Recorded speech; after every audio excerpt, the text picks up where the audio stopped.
Hey everyone, Mr. Sujano here, your source for gaming, tech, emulation, and open source news. Let's get started. Alright, to kick things off, yes, I'm camping again, and no, unfortunately, it's not an absolutely gorgeous day. It's raining a little bit.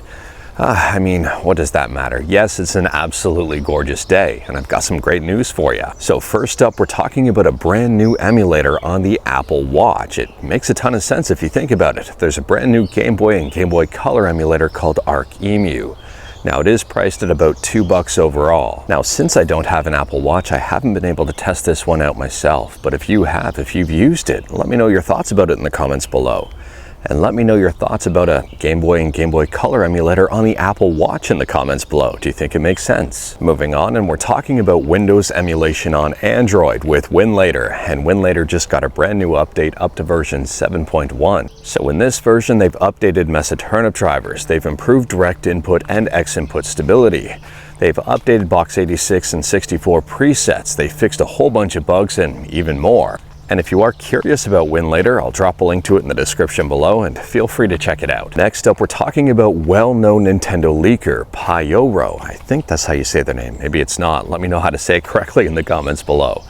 Anyways, they were well known for being almost always accurate with their Nintendo leaks. And it turns out they may have had access to an employee who had access to Nintendo's back-end website. So basically, at a very high level here, Pyoro had been very accurate, almost 100% accurate at predicting stuff for Nintendo Directs. And then all of a sudden, for this latest Nintendo Direct, they were completely inaccurate.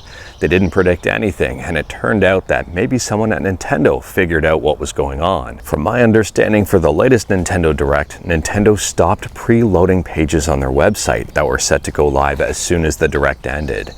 And that stopped the leaks. So I'm kind of curious to see what they do moving forward, if they're going to continue on with this tactic or if they're going to start preloading pages again and then evidently have them leaked. Next up, we're quickly talking about some Mesa drivers, and apparently Blue Man Krantz made about a 7-line code change and massively improved performance on a specific function.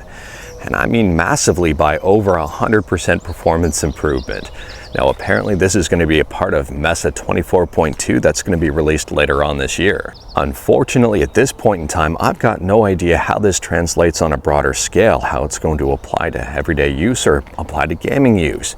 But I'm assuming we're going to know pretty soon. Next up, we're talking about AKNES, and for those who may not be aware, AKNES sells a whole bunch of 8-bit DOS stuff and GILLIKIT stuff over on Amazon.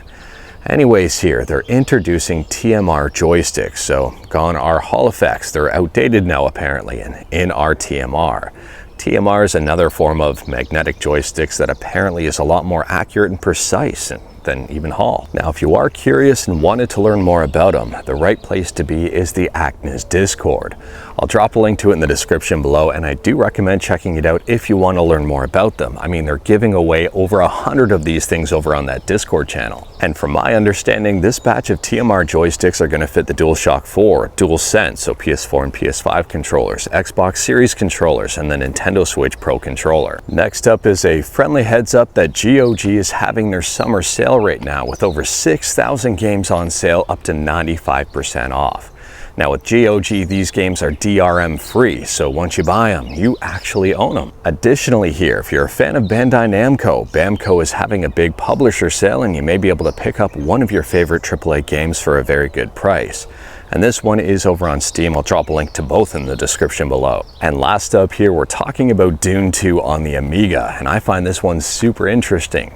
So apparently one of the original programmers for this game is completely remaking it for the Amiga from the ground up. If you are curious about this one, there's a fantastic post over on their Patreon page, and I'll drop a link to it in the description below, and I do recommend giving it a read.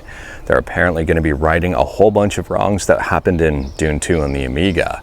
And I find this whole project extremely interesting. Let me know your thoughts about this one. But anyways, that is all I've got for you in this one. Straight to the point, all stuff and no fluff. We talked about a few things today. Let me know your thoughts about absolutely any of them in the comments below. If you like this video, leave a like. If you didn't like this video, leave a like.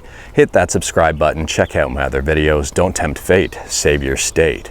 And you know what? The rain stopped and it turned out to be an absolutely gorgeous day.